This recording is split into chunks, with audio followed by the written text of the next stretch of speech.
back with another episode of Flowers. For those that's new to my channel, Flowers is my segment where I like to give some albums I feel deserve some respect, game changing albums, etc., etc. And this is cool because I haven't done a Flowers episode, and it feels like I don't know if this is my first one of the year. Actually, to be truthfully, I think this is the first one of the year. So, the album I'm going to be reviewing today and just appreciating and giving all his love and all the flowers to today is gonna be Little Kim, Hardcore. You got it going on. I can already see now how I'm gonna edit this and put you got it going on. This is the album to me that changed everything. And what I mean by that, it's only certain albums that come along, and it's a lot of great albums, it's a lot of classic albums, but it's fewer albums that come along and just change life, right? So I remember, and it's crazy that this came out in 96. I was 6 going on 7, but I remember this moment of Little Kim vividly. I remember older cousins having this CD and that poster and what this album meant to just women and the controversy it caused, but the strength and power that it empowered women with. It was just like crazy. And to see women rappers nowadays, and everybody's a prototype of Little Kim. She's the first of her kind, right? And this album started it all. Going back and listening to it today to get ready for this show, it was funny because I got from this album that it was like, I forgot how funny this album was. I forgot how good the beats were. I forgot how good the raps were. I forgot how good just the aura of this album was. Like sometimes you can just get lost in the cover or whatsoever. So I'm not going to take up too much of your time. I'm going to go through some of the tracks on the album, highlight some of the best things on here, and just give flowers to this beautiful masterpiece. So without further ado, let's get into it. So I mentioned that my older cousins was listening to this, and by the time I'm 6, my older cousins are like 11, 12, early teens. And the first song in this album is a guy going into a peep show. What's a peep show, for lack of better words, or a porno movie, and it's to see Little Kim's Hardcore, and you can hear him like, yeah. And I was thinking like, it's no way that our parents knew what the hell was on this album. Like that's how the album started. Like it was that, and it just that's just crazy. But it also was just like damn, this is dope. You could tell they really put attention to detail in this album. Like everything made sense, right? So that's the intro. But to go into Big Mama Thing with Jay-Z, which is probably she opens with one of the most iconic rap bars of all time. I'm not afraid to say it. I used to be scared of the now I throw lips to the shit. Like just that little piece, that intro right there, is funny and comical as you might take it, right? It's so much power in that, and it's so much that one line like shows power, fear, and just Queen Bee shit to me. Like how I used to be scared of the dick, now I throw lips to the shit. Like just that, and that's the opening line. Like that's the opening line, and that line is like impactful as fuck. Like it lets you know exactly what's about to happen here. Sidebar: has anybody ever heard the other version of Big Mama Thing where she's dissing Faith and Tupac? If you haven't listened to that, go search it on YouTube. She like calling Faith aside. Like it's crazy, but I can see why Biggie wouldn't allow that one. But it's funny because Biggie wrote a lot of the raps on here, so I'm like, did he write the diss towards Faith and Tupac using Little Kim as a vessel? It was a lot. Jay-Z verse on Big Mama Thing is interesting too, because he's talking about getting with Little Kim and how Big will react, and this probably won't leave me in the studio with you and all shit like that, right? All a part of the story, but funny in retrospect, right? We go into No Time, right? Which is No Time was the first single, I believe. It had to be. No Time was the first single, and this is Little Kim coming after, still in the spotlight from the Junior Mafia album, and everybody's waiting for a Little Kim album, I would assume, right?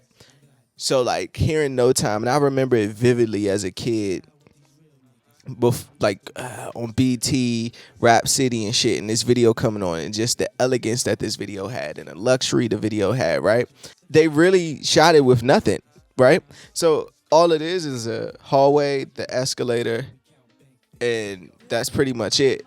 And but they made it look so boss and player and so like black excellence. Like you see him decked out, you see the diamonds, you see her in puff in the black, you see her going up the escalator, and you just see her confidence. And what's the part on there? She says, "No money, looky, forget your quickie, loot, your Mac, everything shoot, your game ain't sweet. John Paul P couldn't compete. If you can't wet it, forget it, don't sweat it, I bet it. Make it go smooth if you let it. Ooh wee, I see your girl ain't a freak like me or Dina." One of my favorite lines in the song, "Can't fade the rhinoceros, a rap, Lil' Kim pussy, how preposterous is that?" Bars was crazy and the beats were so good. Like the bars were crazy, crazy, crazy. But that was just like a great introduction. And every time I hear No Time, I think of how great that video looked. Just that black, and you got the champagne here, caviar, diamonds, pearls. Besides, every man is a bad girl. For it to be Lil' Kim's first single, I think it's a slept on song. Like I feel like we should hear No Time more. Like, you know, when you see Lil' Kim, she's gonna do the Queen Bitch, she's gonna do the Benjamin, she's gonna do maybe Quiet Storm and all those, but we rarely see No Time anymore. No Time, it was the shit. Spend a Little Dough to continue the story of her doing biz for a man, her getting out, and like a great story, right? Like a great story. And it's kinda, I remember watching like her behind the music, and Lil' Kim was into some street shit before at a young age. Like, cause you gotta think at this time in '96, Lil' Kim ain't even 20 years old, I don't think. Like, to put things in perspective, do you look at it like, damn, Lil' Kim was so young. She was only in her teens during the Junior Mafia era and the hardcore era, and was keeping up with the male counterparts that were like toe to toe with Big, and had her not just like, I'm not just talking about lyrically, right? I'm talking about like just persona and energy. Lil' Kim inspired women. She was just one of a kind. So getting sidetracked, but Spend a Little Dough. It's funny. I don't know who was singing the hooks, but it's another hook on here that sounds just like that, and the girl singing it, it had to be like Lil' Kim's friend or something. But great story on Spend a Little Dough. And the funny part, what I also missed about albums when I was listening to this, was skits. Like obviously the intro skit that I talked about, or the intro at the beginning of Spend a Little Dough, but going into like, you get like Junior Mafia side when they trying to fuck the girl, Lil' Kim and her friends, and then you get the other skit with Lil' Kim and her friends' thoughts on the guys there, and then how they about to rob them and, you know, get their money and shit, and then the after that, and then like the skits are dope. It's like this album is literally, it's like the day in the life of Lil' Kim, which is dope. Anyways, Crush on You, right? Let's get into Crush on You, which I think is probably the biggest song off this album. And the version on this album, I hate it because it's Lil C's solo, and obviously the single version with Lil' Kim on it, which she just bodied that verse. And the funny part about Lil' Kim verse on it, right? And probably one of my favorite verses from her, period. But she said, "Hey yo, shorty, won't you go get a bag of the lethal? I be undressing the bra all see through.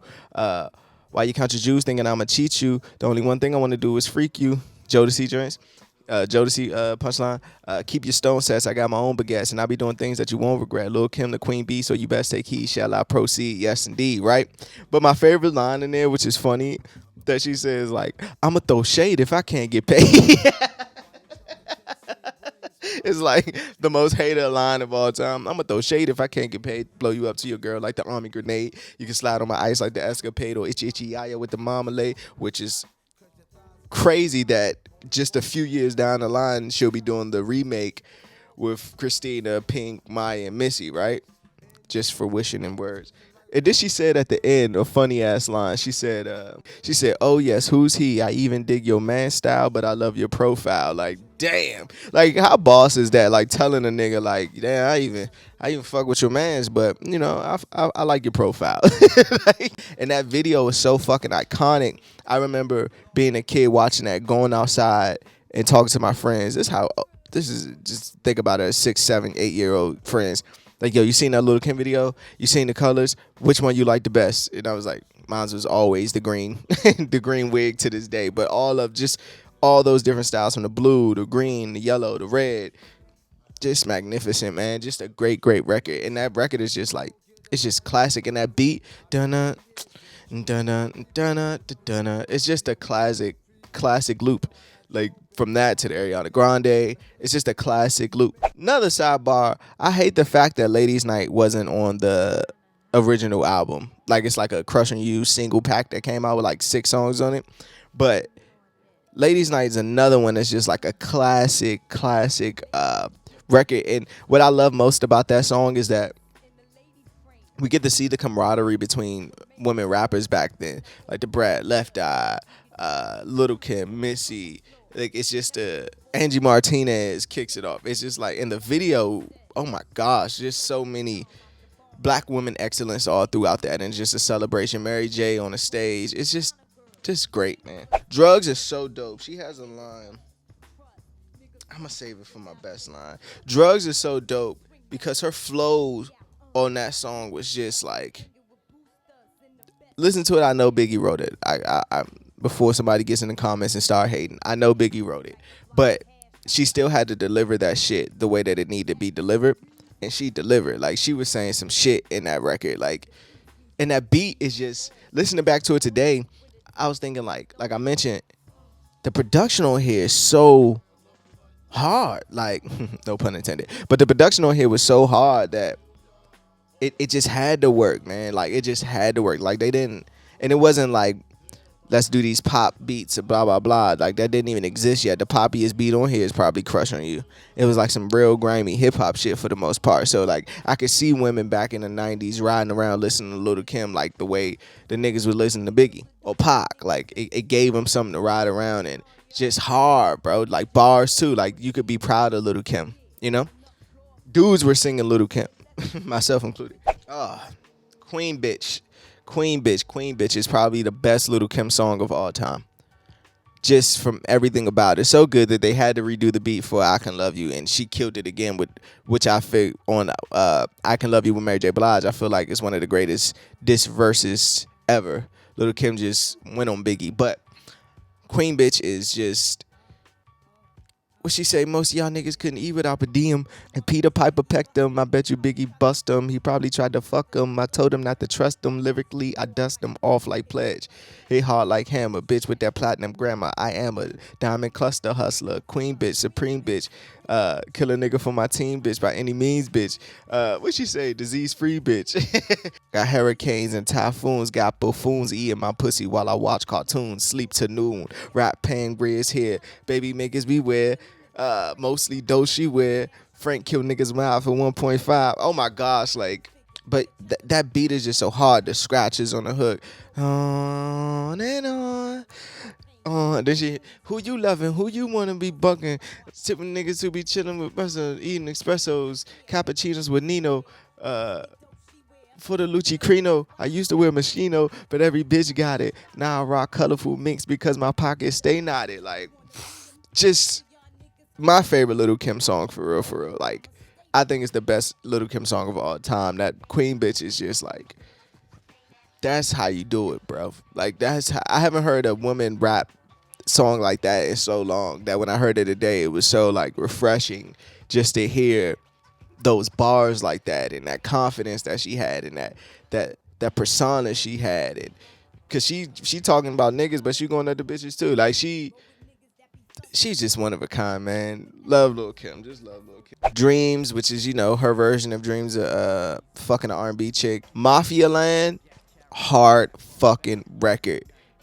Then there's a joint like, we don't need it. Like, and the hook like, if you ain't sucking on it, I don't want it. And the girls, if you ain't eating, no, not like that's the song. Hardcore to the max, for real. She also has a song, Is It Not Tonight, where she's like, I ain't really trying to fuck, but you can eat my pussy though. Like we didn't have songs like that existed at all back then. Like you gotta think this is probably, I'm surprised they wasn't running over her albums the way they was doing like Doggy Style and Tupac albums and like Dr. Dre albums, because this shit was crazy. But it was a woman expressing her sexuality and being comfortable enough to tell you what she want. Nah, I want my pussy. Yeah, I don't feel like fucking. You know what I mean? Like, it's millions and millions of women who feel like that all the time. But hearing it on record for the first time, and I don't want to use the word validation, but just we never seen anything like that in rap and music, period, up until that point. Just that honesty of sexuality. It was just unheard of at the time. Like, she literally kicked down the door for that shit. Fuck You beat, it sounds like something. The beat on Fuck You, the last song on here before Ladies Night bonus track, it sounds like a beat that could be made now. Like Kanye or somebody made it now. Like, that shit is hard. Hardcore. Let me get into my favorite songs. Obviously, Queen Bitch, Drugs. I'm gonna say Crush on You. But it's close with No Time. It's very, very close. Worst song, We Don't Need It, probably, if any. Best line, bitches still drinking booze. I sip Cristal and Land Cruise. Receive all the oohs and the ahs. The Jews in the car. Slick nigga, I'm sticking you, baby pa. Yes, indeed. Flow first class. Your coach like the bag. The Prada mama. Jog 5 miles a day. Then I hit the sauna. Her flow on that part on Drugs is just crazy. Like, receive all the oohs and the ahs, the Jews in the cars. Slick nigga, I'm sticking you, baby pa. Like, pfft, my favorite line. Let's wrap this up, though. In closing, when it comes to Little Kim Hardcore, just a classic, man. I had to give it its flowers 25 years later, 25 plus years later. I had to give it its flowers, show some recognition to it. I need to add it to my record collection, actually. Now I'm looking at my records over there. Literally a game changer. It will be nothing. It was nothing like Little Kim before Little Kim, and there'll be plenty of people who mimic after her, but it only could be one her. You know, just a great body of work, man. And it's a great album, like for what it stands for women empowerment, sexuality, female women rappers holding their own and making a body of work, a whole body of work that's just great. Classic singles, No Time, Crush on You, Ladies Night, Queen Bitch, for real. Just everything about this album. The cover, I forgot to mention the cover. The promo cover, where she's squat in the squat position, just legendary. How many times have you seen that be recreated by women? Her Crush on You outfits, how many times have you seen that for Halloween on women? Beyonce did it. Was Little Kim at one point. Like, just cultural moments that's just, you just can't take away. So I'm happy I have this platform where I could express this and get this out there. And the people who may never heard of hardcore, listen to hardcore, but know who Little Kim is now, but don't really understand what she brought to the game, because everybody's heard now, right? I just got to give it its flowers. So, flowers, Little Kim, hardcore. There's nothing more to say. I'm Tatum. Peace.